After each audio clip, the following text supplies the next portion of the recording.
ദൂതൻ അവരോട് പറഞ്ഞു, ഭയപ്പെടേണ്ട, ഇതാ സകല ജനത്തിനും വേണ്ടിയുള്ള വലിയ സന്തോഷത്തിന്റെ സദ്വാർത്ത ഞാൻ നിങ്ങളെ അറിയിക്കുന്നു. ദാവീദിന്റെ പട്ടണത്തിൽ നിങ്ങൾക്കായൊരു രക്ഷകൻ, കർത്താവായ ക്രിസ്തു ഇന്ന് ജനിച്ചിരിക്കുന്നു.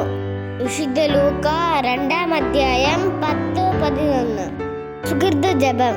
ഉണ്ണീശോയെ, ഒത്തിരി സ്നേഹത്തോടെ ഞാൻ അങ്ങേക്ക് നന്ദി പറയുന്നു.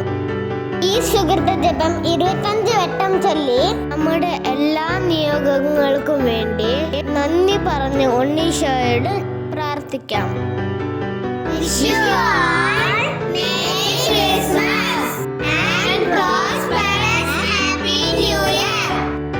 പുതിയൊരു വീഡിയോയുമായി നമുക്ക് വീണ്ടും കാണാം. ബൈ.